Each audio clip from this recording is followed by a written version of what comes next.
Ahora sí, ya estamos listos para el siguiente mensaje de este día de sábado.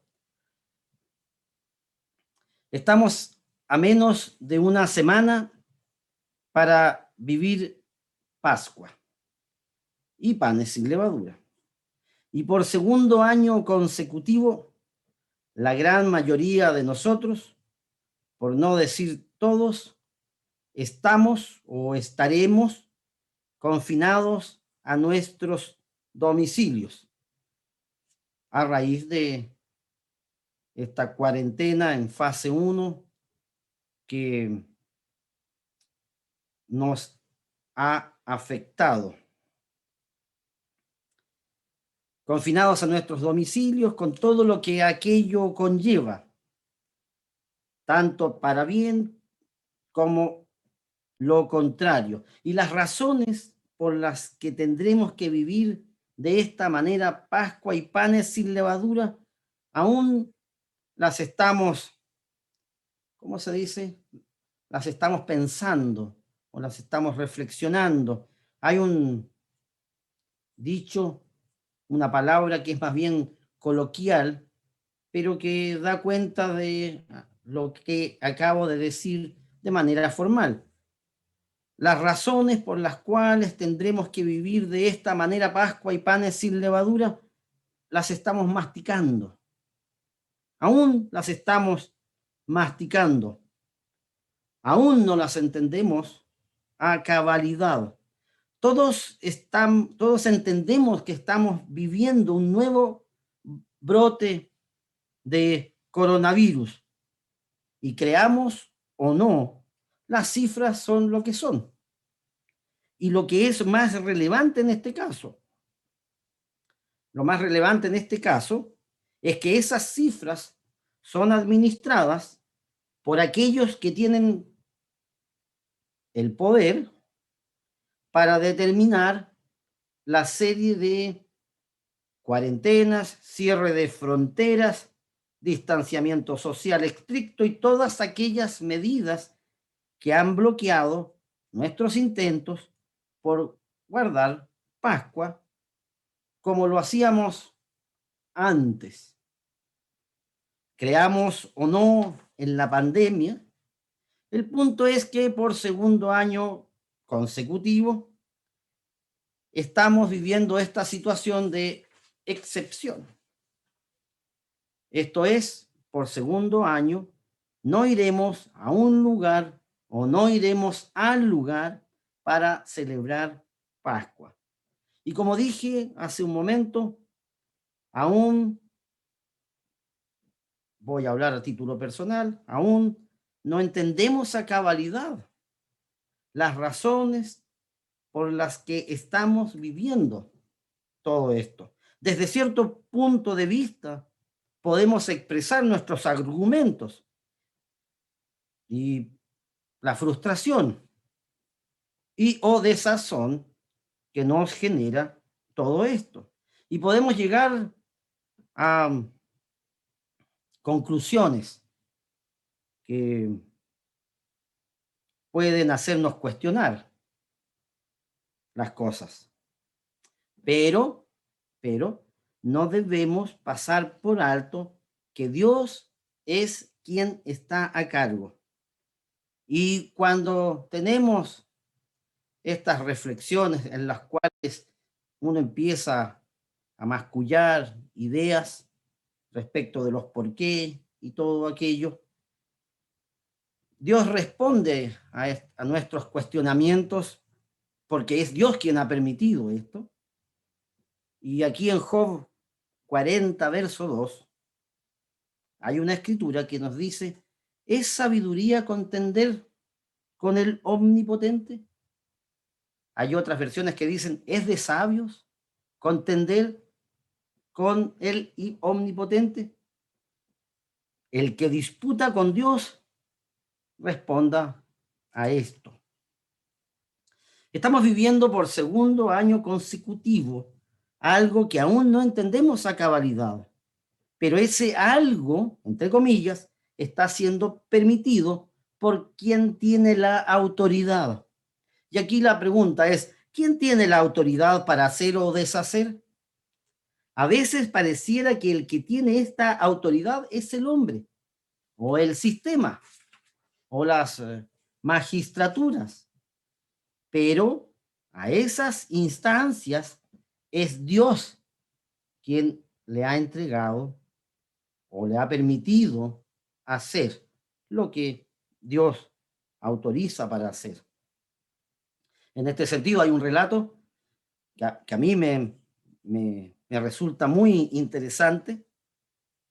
Aquí, esta conversación que tiene Jesús con Pilato, cuando Pilato fue llevado, cuando Jesús fue llevado a Pilato por las autoridades judías que capturaron a Jesús y lo llevan para que Pilato, como gobernador o autoridad romana, ejerciera aquí su poder y lo matara. Aquí en Juan, en el capítulo 19, en el verso 9,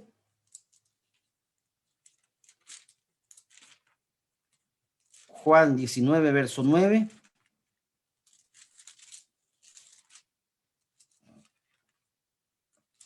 aquí está esta conversación que se da entre Pilato y Jesús, un segmento de la conversación o de las conversaciones. Dice, y entró otra vez en el pretorio y dijo a Jesús, ¿de dónde eres tú? Mas Jesús no le dio respuesta. Entonces le dijo Pilato, ¿a mí no me hablas? ¿No sabes que tengo autoridad para crucificarte y que tengo autoridad para soltarte? Aquí Pilato da la impresión, ¿verdad? Se enojó o se frustró porque Jesús no le respondió. Y Jesús le dijo, ninguna autoridad tendrías contra mí si no te fuese dada de arriba. Por tanto, el que a ti me ha entregado mayor pecado tiene. Esta frase, ninguna autoridad tendrías si no te fuese dada de arriba. Así también, en la actualidad, nuestras autoridades han recibido ese poder, pero ese poder les ha sido entregado por quien es el que está a cargo. Dios permitió que Jesús viviese lo que tenía que vivir por un propósito, por un propósito. En el caso de Jesús, esto era parte del plan. Ese plan que antes de la fundación del mundo estaba listo. Eso es lo que plantea o escribe la carta de Pedro, primera carta de Pedro, 1, podemos leer 1:18 en adelante. Dice aquí, primera de Pedro 1:18, sabiendo que fuisteis rescatados de vuestra vana manera de vivir, la cual recibisteis de vuestros padres, no con cosas corruptibles, como oro o plata, sino con la sangre preciosa de Cristo, como de un cordero sin mancha y sin contaminación, ya destinado desde antes de la fundación del mundo, pero manifestado en los postreros tiempos por amor de vosotros. La versión Dios habla hoy. Cristo fue escogido antes de que el mundo fuera creado. En el caso de Jesucristo, el plan contemplaba su sacrificio. Desde siempre, Cristo supo lo que vendría. Tendría que ser sacrificado para salvar a muchos. Sin embargo, la misma Escritura dice que esta experiencia tuvo un propósito. En Hebreos 5, verso 8, dice, y aunque era hijo, por lo que padeció, aprendió la obediencia. Y esto nos lleva a reflexionar en lo que estamos viviendo hoy. Nada de lo que estamos viviendo hoy está ocurriendo sin un propósito, aunque ese propósito lo estamos madurando. Hoy estamos viviendo por segundo año consecutivo Pascua en domicilio, Pascua en casa, siguiendo los principios de cómo se guarda Pascua en casa. Les quiero leer aquí la introducción que grabamos esta semana y que está subida a la página. Dice, si usted es una persona bautizada y no le es posible reunirse con su congregación en la fecha prescrita para observar Pascua, dice, prepare o compre con antelación una pequeña cantidad de pan sin levadura o pan ácimo. La preparación para la Pascua. ¿Qué es lo que tiene que hacer usted si no puede congregarse? Y eso es lo que estamos viviendo, no nos podemos congregar. Dice, si opta por comprar pan o galletas, cerciórese de que no contenga levadura ni ningún otro ingrediente cuyo fin sea levantar la masa. Por ejemplo, bicarbonato, polvos de hornear. Aquí hay que tener esa precaución, ¿verdad? Hay algunas galletas de agua, según pasen las empresas o cambian las empresas, de año en año algunas galletas de agua le han cambiado los ingredientes y uno tiene que siempre, si compra galletas de agua, bueno, tiene que cerciorarse que no tenga bicarbonato. Y o, si prefiere preparar su propio pan, hágalo sin utilizar ninguno de los ingredientes mencionados. También deberá adquirir una pequeña cantidad de vino tinto, rojo, natural, sin mezcla alguna de otro tipo de bebida alcohólica. Su graduación de alcohol deberá ser del 10 al 13%. Vinos con mayor porcentaje de alcohol contienen brandy o coñac y no deben usarse en esta ceremonia. La Pascua debe observarse poco después de la puesta del sol. El cuarto donde vaya a efectuar la ceremonia deberá ser preparado con antelación y deberá estar limpio y ordenado. En la mesa deberá haber pan y copas o vasos pequeños de vino suficientes para el número de participantes.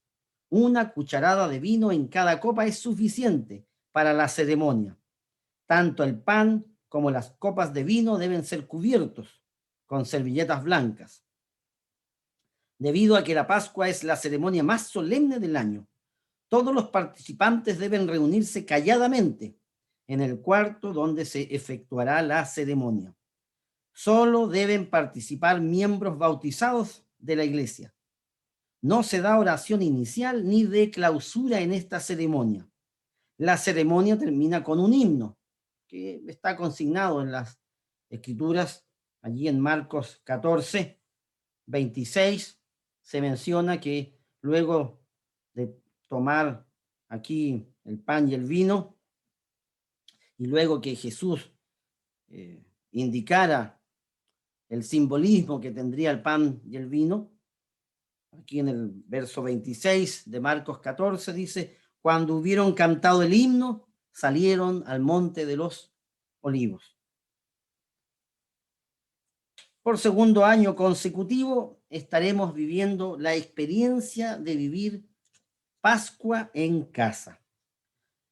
No obstante, y no menos importante, estaremos guardando Pascua. Este obstáculo de no poder congregarnos no implica que no vamos a tomar Pascua. Vamos a tomar Pascua. Guardaremos Pascua en la intimidad del hogar.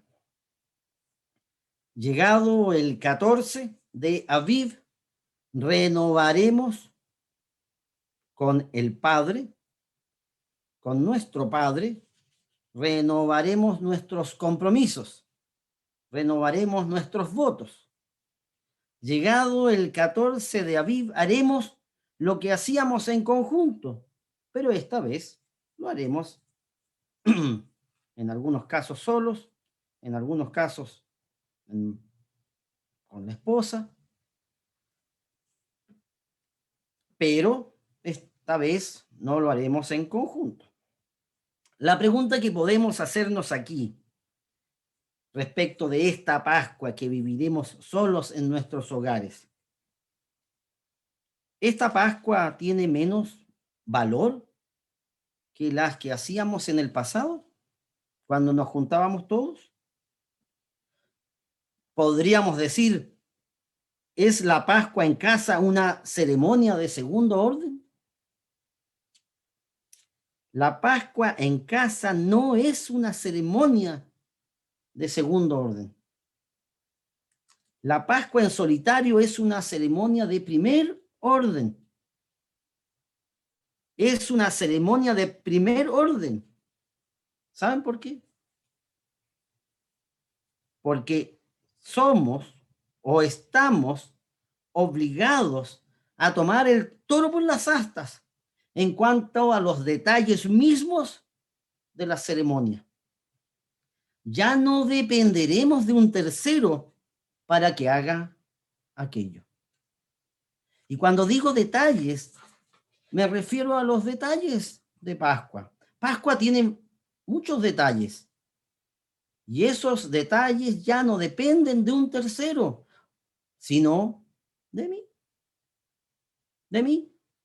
De quien está guardando Pascua. Y cuando digo de mí, me estoy refiriendo a, hablando en primera persona, cuando estamos pensando en que estamos guardando la Pascua solos. Estos detalles se refieren a la preparación del lugar. ¿Qué tiene o qué no tiene que tener el lugar? ¿Qué tiene o qué no tiene que tener el lugar? Las instrucciones dicen, el lugar debe estar limpio, limpio. Y más que limpio, el lugar debe estar sin levadura.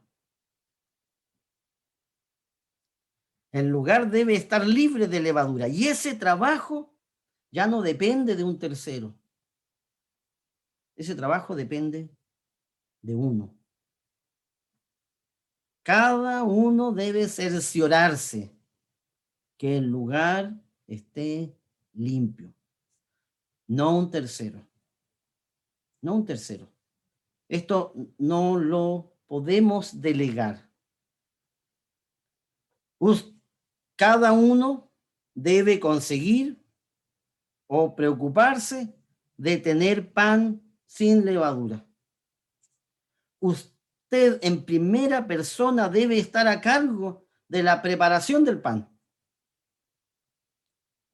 Cada uno debemos preocuparnos por adquirir el vino. Cada uno de nosotros tendrá que llenar la copa de vino. No dependemos de terceros. Cada uno lo hará, no un otro.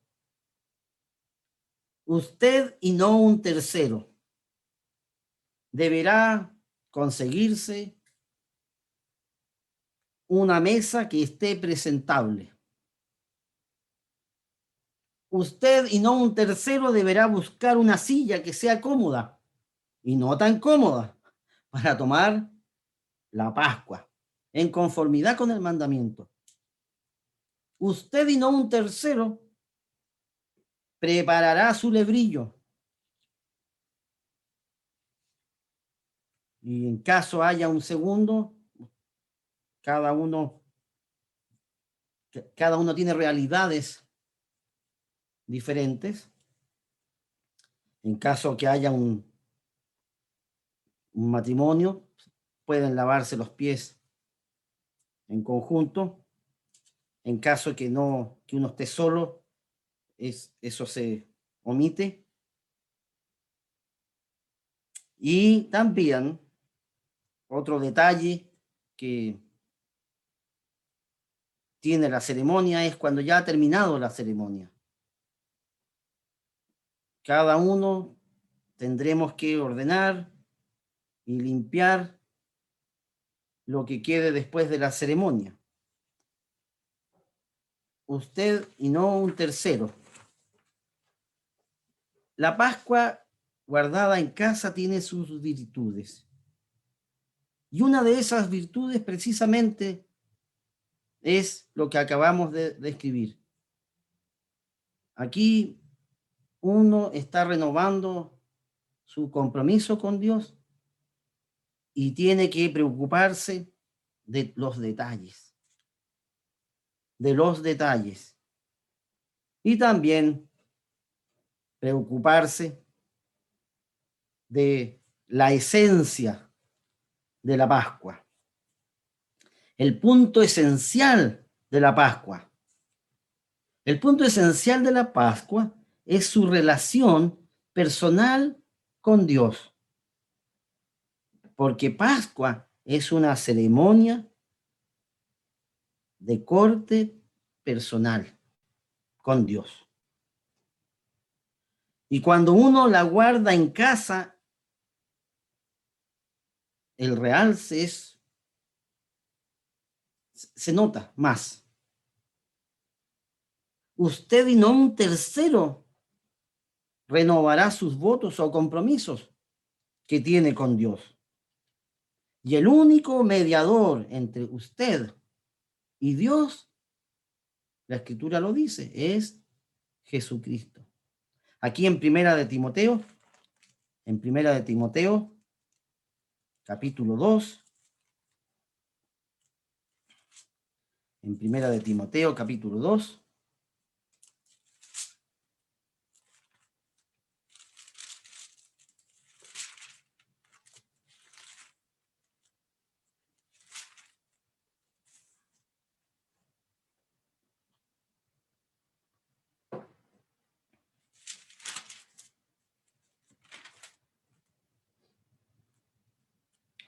dice aquí, verso 5, Primera de Timoteo 2, verso 5, porque hay un solo Dios y un solo mediador entre Dios y los hombres, Jesucristo, hombre. Cuando estemos guardando Pascua, no debemos olvidar que usted y no un tercero estará en la presencia del Dios vivo. Y el Dios vivo, estando en medio, cumple lo que está escrito en Ezequiel respecto de su pueblo que iba a estar en la dispersión. El pueblo que iba a estar en la dispersión. En Ezequiel hay una escritura muy hermosa que da cuenta del cuidado que tiene Dios para con su pueblo. Y él hizo una promesa a la casa de Israel. Cuando la casa de Israel estuviera en la dispersión. Aquí en Ezequiel 11:16, la escritura dice, por tanto di, así ha dicho el Eterno el Señor, aunque les he arrojado lejos entre las naciones y les he esparcido por las tierras, con todo eso les seré por un pequeño santuario en las tierras a donde lleguen. Aquí el contexto, ¿verdad? Ellos estaban alejados del templo, del lugar allí en Jerusalén.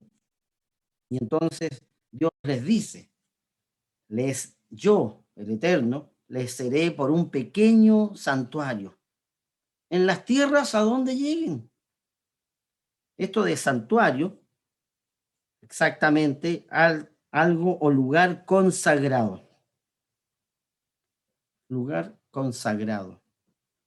¿Quién es el que santifica un lugar? ¿Quién es el que santifica un lugar? Es Dios. Dios, la presencia de Dios. Y cuando guardamos Pascua, nosotros nos ponemos e invocamos el nombre de Dios y le pedimos a Él que Él acepte nuestras oraciones de arrepentimiento y clamamos a Dios en este sentido. Y Dios está en medio de nosotros. Y en Pascua debemos tener la certeza más absoluta que estaremos en la presencia del Dios vivo. Y en ese día y siempre, pero en particular en ese día de Pascua, invocaremos su nombre. Y hay una escritura en Salmo 145, en el verso 18, que la escritura dice, yo los invito a ir allá, Salmos 145, verso 18, en donde dice, cercano está el Eterno a todos los que le invocan. A todos los que le invocan de veras. O otra traducción, a todos los que le invocan de verdad. De verdad. La palabra invocar significa llamar en solicitud de ayuda de manera formal.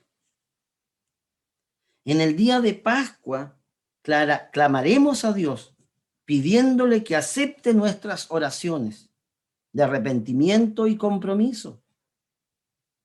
Y vamos a estar allí relacionándonos íntimamente con nuestro Dios y reflexionando respecto de Jesucristo, nuestro Señor, quien se sacrificó por nosotros y por quien nosotros ahora tenemos entrada al lugar santísimo. Usted y no un tercero deberemos actuar con el mayor de los respetos, tanto por la ceremonia en sí misma, así como porque nosotros estaremos invocando el nombre de Dios. En el día de Pascua, usted y no un tercero entrará en la presencia del Dios verdadero. Y hace un momento atrás pregunté, ¿quién es el que santifica un lugar? ¿Quién es el que santifica un lugar? Es Dios. Dios es el que santifica los lugares. Aquí, ¿se acuerdan cuando Moisés se encuentra con Dios en la zarza ardiendo? ¿Se acuerdan de ese relato? Vayamos allá, vayamos allá. En Éxodo 3, en el verso 1,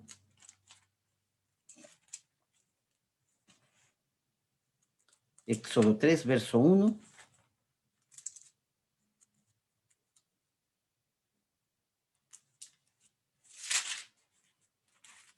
La escritura dice así: apacentando Moisés las ovejas de Jetro su suegro, sacerdote de Madián, llevó las ovejas a través del desierto y llegó hasta Horeb, monte de Dios. Y se le apareció el ángel del Eterno en una llama de fuego en medio de una zarza, y él miró y vio que la zarza ardía en fuego y la zarza no se consumía. Entonces Moisés dijo, iré yo ahora y veré esta grande visión. ¿Por qué causa la zarza no se quema? Viendo el Eterno que él iba a ver, lo llamó Dios de en medio de la zarza y dijo, Moisés, Moisés? Y él respondió, heme aquí. Verso 5, y dijo, no te acerques, quita tu calzado de tus pies, porque el lugar en que tú estás, tierra santa es. Y aquí entonces una de las preguntas, ¿la tierra es santa per se? No, la tierra fue santificada por la presencia de Dios. Y Dios le pide a Moisés y le dice, sácate el calzado, porque si vienes acá vas a contaminar. Vas a contaminar. El día de Pascua invocaremos a Dios y la presencia de Dios. Si Dios oye nuestra oración, Él se acercará o lograremos esa comunión, mejor dicho. Él vendrá y estará en medio de nosotros.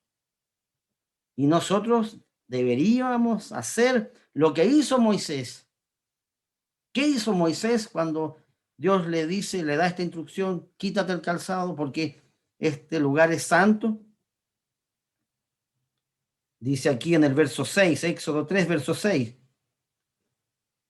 Dice aquí, y dijo, yo soy el Dios de tu padre, Dios de Abraham, Dios de Isaac y Dios de Jacob. Entonces Moisés cubrió su rostro porque tuvo miedo de mirar a Dios. Se humilló ante la presencia de Dios. La Pascua en casa no es una Pascua de segundo orden, porque tenemos e invocaremos a Dios y hasta estaremos en la presencia de Dios. Entraremos en contacto con Dios de una manera íntima, recordando el sacrificio de nuestro Señor Jesucristo. Y eso es algo que Dios nos ha bendecido con esta verdad. Y hemos sido incluidos, ¿verdad? La circuncisión no hecha de manos, sino la circuncisión de Cristo en su bautismo. Por ende, usted y no un tercero deberá prepararse para entrar en su presencia. Y la preparación incluye, por una parte, el trabajo en las cosas físicas, pero también incluye el trabajo en las cosas espirituales. Las cosas físicas ya las mencionamos, los detalles físicos, pero tenemos los detalles espirituales. Las cosas espirituales, esas son o requieren mucho más tiempo. Limpiar una pieza demanda tiempo, demanda planificación, si se quiere, pero limpiar la mente, eso sí, cuesta más.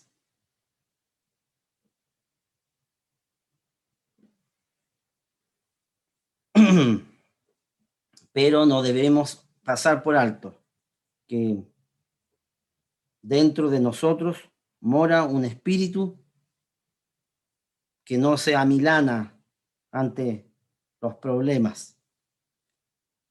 Aquí en 2 de Timoteo 1:7, Dios nos ha dado de su espíritu a través de la imposición de manos, y ese espíritu está descrito, dice, porque no nos ha dado Dios espíritu de cobardía, sino de poder, de amor y de dominio propio. Y teniendo esta certeza, podemos, y esta convicción, podemos trabajar sobreponiéndonos a la adversidad y creciendo en gracia y conocimiento. Estamos a pocos días de vivir Pascua y renovar nuestro compromiso con Dios. Debemos rogar los unos por los otros. Debemos orar fervientemente, no solamente a nivel personal, por uno mismo, sino los unos por los otros, porque Satanás anda como león rugiente, buscando a quien devorar. Y la misma escritura nos dice aquí en Primera de Pedro 5:8 que debemos ser sobrios y mantenernos despiertos, porque Satanás está a las vueltas, buscándonos, acechándonos, y debemos orar los unos por los otros para que Dios nos dé la inspiración y nos dé el valor y nos dé la sabiduría para poder prepararnos para Pascua en conformidad con el mandamiento. Debemos orar los unos por los otros para ser protegidos de todo mal. Y debemos orar los unos por los otros para que podamos soportar las pruebas, las vicisitudes. Y digo esto porque Dios nos ha prometido que no seremos probados más allá de lo que podemos resistir. Pero a veces no somos conscientes de lo que somos capaces de resistir hasta cuando estamos viviendo la situación crítica. Y por eso debemos orar los unos por los otros, porque hay que ver que la oración del justo puede mucho. Hay que ver que a veces las personas se sorprenden actuando con mucha mayor calma, con mucha mayor resiliencia que la conciencia que tenían de aquello. Y eso proviene de Dios. Eso proviene de Dios. Y uno tiene que pedirlo por uno y pedirlo por los hermanos también.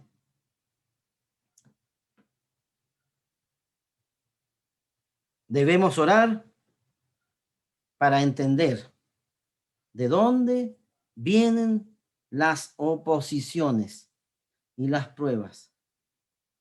Satanás es un enemigo poderoso, pero más poderoso es Dios. Y la misma escritura aquí en Efesios nos dice que no tenemos lucha contra carne y sangre. Y nos da la clave para resistir al enemigo, que a veces influencia a las personas. Aquí en Efesios 6, voy a empezar a leer del versículo 10. La escritura dice: por lo demás, hermanos míos, fortaleceos en el Señor y en el poder de su fuerza. Vestíos de toda la armadura de Dios, para que podáis estar firmes contra las acechanzas del diablo.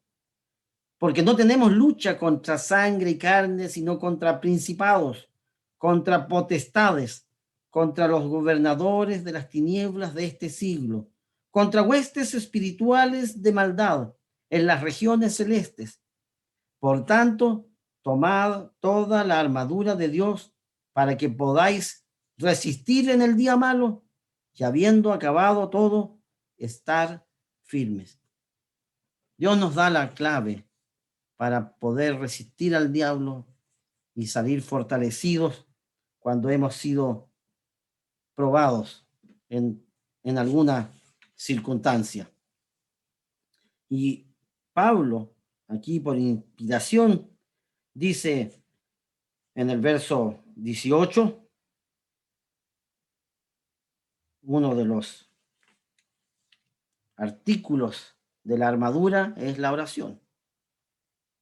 Y dice aquí, orando en todo tiempo, con toda oración y súplica en el Espíritu, y velando en ello con toda perseverancia y súplica por todos los santos. Aquí se fijan, no es solamente la oración que uno hace por uno mismo, que debemos hacerla, ¿verdad?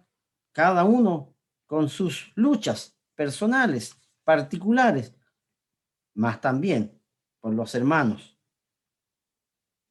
Y dice aquí Pablo, y por mí, a fin de que al abrir mi boca me sea dada palabra para dar a conocer con denuedo el misterio del Evangelio, por el cual soy embajador en cadenas, que con denuedo hable de él como debo hablar.